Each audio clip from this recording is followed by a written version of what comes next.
Hey guys, welcome back to my channel. My name's Jessica Ward King, also known as the StigmaCrusher. And here in this channel we deal with issues of mental health and mental illness from my twin perspectives as a person with lived experience of bipolar 2 disorder, as well as a person with PhD in experimental psychology. Does that sound like your jam? You're more than welcome here. Please remember to hit subscribe, and if you'd like to be notified each and every week when I post, hit that notifications bell as well. Remember to like and share widely. We would love to add more people to our community here. And with that, I guess it's time to start stigma crushing for this week. Okay, so I have to start today's video with a spoiler alert. So I was fortunate enough once our region opened up a little bit to be able to go to the movie theater to see The Matrix Resurrections, so Matrix number 4. And I was super excited about this because The Matrix is my absolute favorite movie of all time. The original trilogy and now the fourth one as well. My absolute favorite series of any movie series that I've ever seen, which is saying something. I was super excited to be able to go see The Matrix Resurrections. And I'm going to discuss a little bit of what happened in that movie as it pertains to antipsychiatry. And so if you do not want to hear any details, any potential spoilers for that movie, you would probably want to stop here. But if you're okay with hearing a little bit of spoilers and you're interested in this whole idea of antipsychiatry, please do stay with me.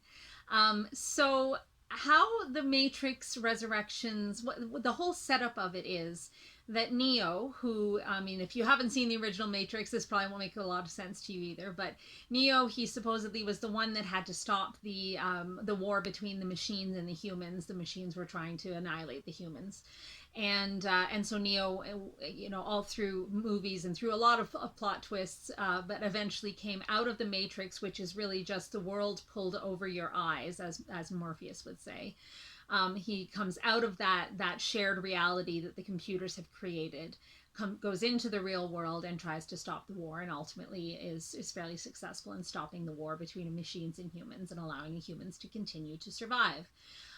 But that still leaves most of us, so us supposedly, within the Matrix, so within the construct of the computer program, where the machines are using humans as basically batteries to continue to power their cities and their what they're doing, and they keep us satisfied by keeping us inside this program, which is our modern world, is the idea. And so there's those themes of, that we are living in a machine created world that is just there to keep us enslaved to our own thoughts and our own feelings.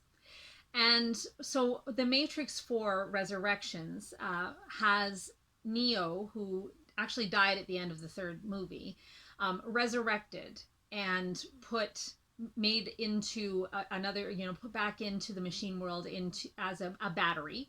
But he's also the thing that's keeping this new Matrix simulation stable. So they need him in the Matrix. And how they're doing that, so he has memories of what really happened with the machines and the Matrix and Agent Smith coming after him and all of those things. He has those memories. And so what they've done and said, oh no, okay, that was psychosis. Those were hallucinations and delusional beliefs about the world. It wasn't real. And you made those experiences into a game called The Matrix, of course. And so that's the only place that it's real. But for Neo, they say, actually, you know what? You were delusional, you were hallucinating, you were suicidal at the end, and now you need to be followed by the analyst, so his psychiatrist or his therapist, that keeps him constantly taking the blue pill, so staying in the Matrix, and has him convinced that what we as the audience know actually was real was actually just his psychotic state, and that he needs therapy to be able to understand what is real and what is not, that he needs to forget, try to work through those traumatic experiences and kind of forget them as though they didn't really happen. And they've got to keep him on the medication that's going to keep him in the real world. And so immediately this whole premise made me very uncomfortable because it just smacks of the anti-psychiatry movement. Now, the anti-psychiatry movement is one that came into place. It really rose to prominence in the 1950s, 60s, even 70s, with philosophers of mind such as Michel Foucault, but really popularized by psychiatrist Thomas Szasz, by Artie Lang, for example, by Scientology as a movement in general. And originally it had a great premise. So originally it was a reaction to those parts of psychiatry that were not reputable, that were not bound in science. So people being committed against their will to asylums where they were not really treated in with the idea of recovery, but rather with just being sedated, being kept docile, being kept in the asylum away from all the normal people, and with the under the guise of keeping them safe from themselves and others in the world. And so there were a lot of patients that felt that what had happened to them was actually not care, not medical health care, but instead institutionalization, sometimes forced sterilization, sometimes things like the prefrontal lobotomy or the use of heavy neuroleptic drugs, antipsychotics, for example, of electroconvulsive therapy against the will of the patient. And so this anti-psychiatry movement really was born out of that zeitgeist of that psychiatry is doing things to people that is against their will, that is not medically founded, that is not actually trying to get them better. And quite often advocates of anti-psychiatry will even point to the fact that homosexuality was featured in the Diagnostic and Statistics Manual up until the late 70s, when groups that campaigned, so LGBTQ groups that campaigned against it being a mental illness. It only finally came out of the book in the 70s, and so they say, see, look, they were classifying something like sexual orientation, which we now understand not to be psychiatric in nature at all. They were classifying it as such, and they were using that to basically imprison people in asylums against their will. So with that backdrop, and the backdrop of of forced lobotomies and ECT and stuff, the anti-psychiatry movement had a point, up to a point. So the idea that seems to have caught on since then and kind of spun off, in my opinion. Now, the anti-psychiatry movement isn't dead by any means, and it did lead to some good outcomes. So in terms of having patient and patient advocates having more control over their own treatment, over there being less control in the hands of psychiatrists in hospitals for who they would commit involuntarily, who they would force treatments on involuntarily. So those kinds of things were good spin-offs of the anti-psychiatry movement. But one thing that came out of it that really makes me uncomfortable is the idea that psychiatry isn't really a medical science at all, that it is just basically ideologies that are being forced upon people when they are experiencing regular traumas or regular experiences of human life and human experience, and that we're pathologizing things that really are just regular human experience. And so in its extreme, the anti-psychiatry movement would look to me, someone with bipolar 2 disorder, and say, you don't actually have a disorder. Your experience of depression and of hypomania is really just a reasonable response to what goes on in the world around you and your experience of life. And you don't need help. You just need to live your best life. And for me, that is profoundly untrue.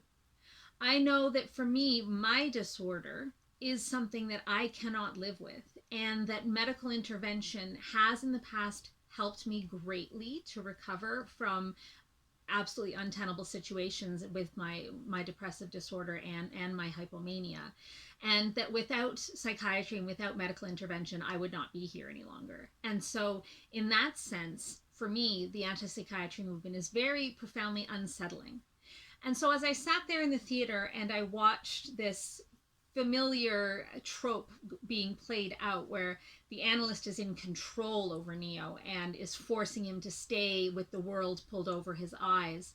And the implication that I am now living with the world pulled over my eyes by this medical establishment that is psychiatry, it really doesn't jive with my experience. Now, I understand that for some people, that may be their experience, and that is fully valid. The anti-psychiatry movement, as I said, isn't, completely unreasonable. However, I think a lot of its challenges to psychiatry there's been a lot of advancements in psychiatry, even just since the 1950s. That bring us to a place now where there is a lot of science that is informing psychiatry, a lot of medicine that is informing psychiatry. Another one of the arguments of anti-psychiatry movement would be, well, big pharma controls everything to do with psychiatry. They fund the studies, they run the studies, they give grants and monies to psychiatrists in hospitals to prescribe their medications and to use their medications in studies and so on. And I mean, you can't decouple the money from the science, but you can't in any scientific endeavor, really. And so the idea that, well, because big pharma is so involved in the creation of psychiatry and psychiatric treatments, that means that they're not valid, doesn't ring true with me either. I wouldn't like to espouse a completely, black and white interpretation of this.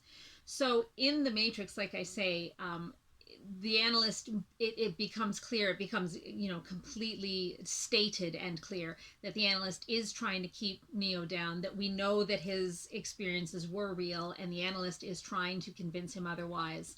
And that Neo somehow, I mean, he seems lost, especially at the beginning of the movie. He seems lost, like he doesn't know what's real. How he can't tell what's real and what's not, and that he's trying to use these grounding techniques that his psychiatrist has taught him, his analyst has taught him, and using the medication that his analyst has provided him. And he's really trying to live recovery from what he has been told, and he is sort of kind of coming to believe what really was a manifestation of mental illness.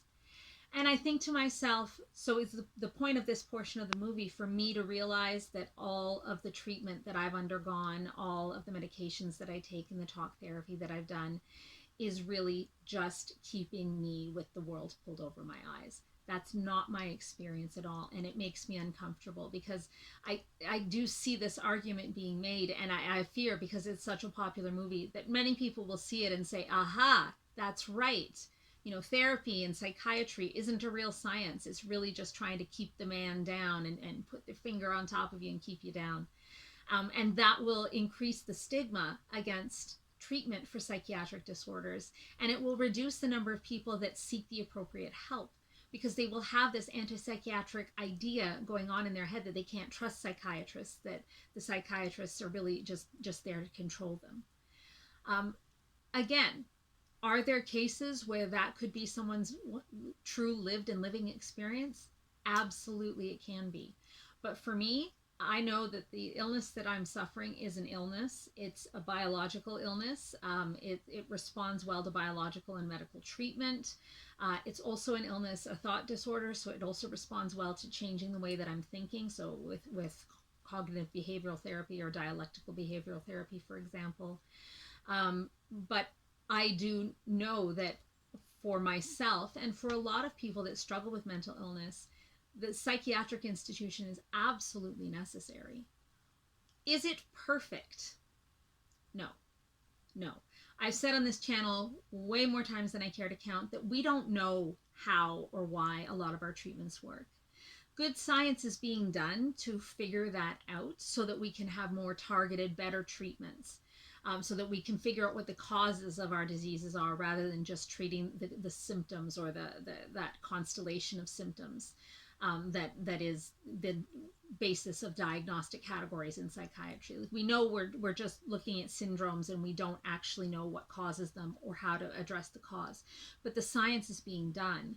And I fear that if anti-psychiatry ramps up again and catches on again, more than it already is in any case, that there won't be as much funding for those studies to go on. There won't be as much public support. There won't be as many people willing to undertake the therapies that are understudy. And so if the anti-psychiatry movement were to be, successful in the extreme, um, psychiatry itself as a scientific discipline and as a medical discipline would suffer greatly. And so I don't think that anti-psychiatric view of our current state of affairs is a fair one, nor do I think it's one that sees kind of the long goal. We want to keep the science going. We want to make the science better. We want to figure out why our treatments work or don't work and make better new ones, not just discount the entire affair because there have been mistakes in the past and there continue to be mistakes. Psychiatry as a discipline is still a burgeoning discipline. It is not very old in the grand scheme of things. And while the creation of microscopes led to the discovery of bacteria that cause physical illness and viruses that cause physical illness, that was a huge leap forward. Before that, we had some treatments. We didn't know why they worked. We didn't know what the causes were. And then, boom, a technology was devised that allowed us to see the disease pathogens and to understand fully what's going on with a lot of the diseases that we see. And therefore, we've been able to do the good science and develop the treatments and make it so that people don't just, die from the common cold. And that is absolutely going to happen with psychiatry in my mind. We're just not there yet. We haven't developed the technology, the microscope or whatever you want to call it. We haven't developed the technology that's going to allow us to unlock the secrets like they did with physical illness. Not all that long ago either, but at least it's been going on for longer than psychiatry. So for the longest time, psychiatry was a philosophy of mind. It was the relegated to philosophers. And it was only really the late 1800s that psychiatry proper got going. And so it hasn't been around long. And we've been kind of groping in the dark for quite a lot of that time with the movement of psychoanalysis that kind of veered off to one direction, and then behaviorism that veered off in another. And really, it's a science and a medical art that is growing and that is getting better, and that the science is getting better. And I don't think the anti-psychiatry movement does it justice. Do we want some of the outcomes of that movement? So in the movie, for example, Neo does realize that, heck no, my experiences were real. This isn't a result of a psychotic break. And he only finds this out because someone from outside the Matrix comes into the Matrix, and, the Wachowskis do their business, and it's a great movie and with a lovely plot. But we don't have that experience, right? With the idea that this is the real world, we're not going to have someone come from outside of it to convince us that our psychosis is actually realistic. But it's part of psychosis. Now, this is the other kind of thorny thing, that the person doesn't have very good insight into their illness. Quite often for people struggling with psychosis, they do believe in the delusions. That's why they're delusions. I mean, delusions are delusional beliefs, so things that someone believes that are not objectively true, but they believe them. And so it's really, it's disconcerting to have the idea of psychosis where you don't have any insight that it's an illness. Other people are trying to convince you that it's an illness, convince you to take the medication, convince you to challenge the delusional thoughts and hallucinations. And there's not that firm belief that you really are sick. For myself, I don't live with those delusions. I do have a firm belief that I really am sick and that I really do require psychiatric intervention to help me, to make me, have me live my best life. And so any movement that's so polarized that it's either black or white, it's either psychiatry or no psychiatry, isn't going to be very successful.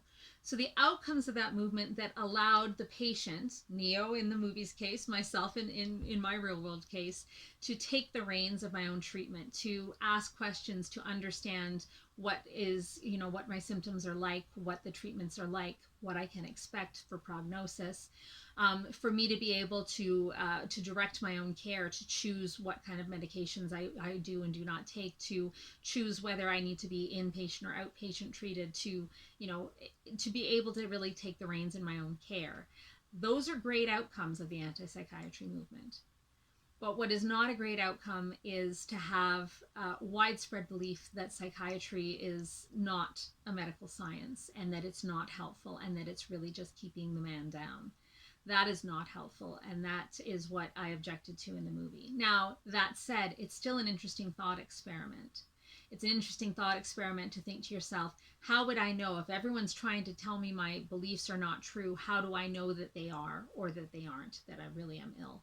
It's an interesting thought experiment. It's one that's worthwhile having, but not at the expense of the psychiatric movement and of the research and the good science and the good medicine that's being done and that's increasingly being done. There's no doubt in my mind that we will find the pathogens that are responsible for many of the mental illnesses that we see. There's also no doubt in my mind that some of the diagnoses in the DSM 5 now maybe don't represent the full or a most complete or accurate picture of mental illness. It's still symptomatic. It's still looking at syndromes. It's still looking at population statistics. There's a lot of cultural variability in the expression of mental illnesses. There's no doubt in my mind that when the DSM 6 and 7 and 10 come out, that some of those illnesses that appear will be out, new ones might be in. It hopefully will become more concise and more complete. But that doesn't mean throw the baby out with the bathwater. So all in all, this is not a review of The Matrix, though I would recommend go and see it.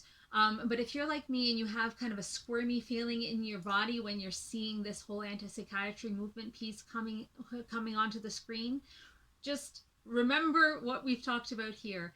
If you have any experience of anti-psychiatry, or if you are very much a proponent of it, great. Let me know in the comments down below. I love to have a healthy and positive discussion about these kinds of things. If you just want to comment on The Matrix too, I would be more than happy to engage in a conversation with you about that as well. So that's all I wanted to talk about today. A bit long-winded, I fear, but I think it's an important topic and one that we'll probably be coming back to in the coming years as things progress in medical science and in psychiatry as a discipline. Take care, everybody. I'll see you next week. Bye. Stigma Crusher.